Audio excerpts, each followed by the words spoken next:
to North Carolina Republican Congressman Robert Pittenger, who supports the president's tariffs. Representative, thanks for joining us. So many of your Republican colleagues on both sides of the aisle have had this amazing knee-jerk reaction to the point that it's sort of, to me, really confusing. Yeah, we all know about 1930 and Smoot-Hawley. That was on 20,000 items at the end of a 10-year economic excess around the world after the major crash in the stock market. And now we're talking about a targeted deal. When does America stand up for the American worker? When do we kind of figure out that at this rate we'll ultimately have no steel-making capacity, no manufacturing capacity, and that's supposed to be utopia? Yes, sir. I support the president. You know, we have probably the first time in our history a businessman with the capacity to be a negotiator, unprecedented.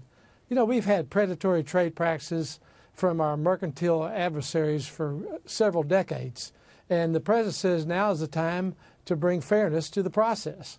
So I respect his process. I respect what he's doing. We need to have a fair playing ground. Our competitors have not entered the arena in the same level as us. When China entered the WTO, we assumed that they would have market-driven trade practices, and we just haven't seen that. And isn't it true the WTO is almost a toothless organization? We have all of these, we go there and it takes years of adjudication, and then the cure usually lasts for 1 or 2 years, and we're back at it once again. It's like it's a vicious, almost laughable circle, except we're losing jobs along the way. Yes, sir. We've got a company in Charlotte, Charlotte Pipe and Foundry. They are a remarkable company. They've got 6 plants, 1,400 employees, and there's a Chinese company that's stolen their name. They make cast iron plumbing, and they stole their name. They produce the products, even use their own business cards. It's taken years to process this out to get adjudication through the process.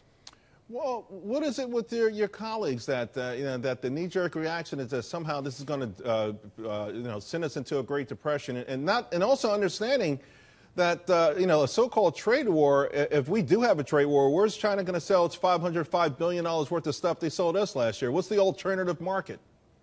Yes, sir. Yes, sir. We've got about a $568 billion trade deficit, $365 billion of that with China. So people talk about the cost to the American economy. The average car, $36,000 car, the cost may go up to $160. A can of beer costs will go up about a penny. So let's not overplay the hand in terms of the cost to the American consumer. Yeah. I think we need to let Trump be Trump. He's a great negotiator. We're in a process right now. Let's let the man play out his hand. You know, he's been second-guessed so many times. People doubted his interests, his objectives.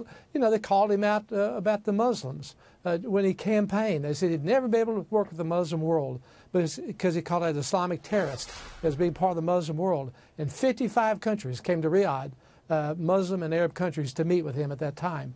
So I trust the president's judgment. I trust where he's going. He's going to do the right thing for the American people. Yeah, without a doubt, the Saudi Arabian trip was a roaring success. The tax cuts have been a roaring success. And yes, before sir. I let you go, I do want to ask, have you spoken with folks in your district? Because the feeling I get from a lot of Americans is that, they're not dumb. The punditry class thinks that they're dumb. They understand that there will be a slight increase to everyday goods, but it seems to me that they're telling me, hey, I'm willing to do that if we can change the course of things and start to rebuild manufacturing, steel capabilities, and other capabilities in this country.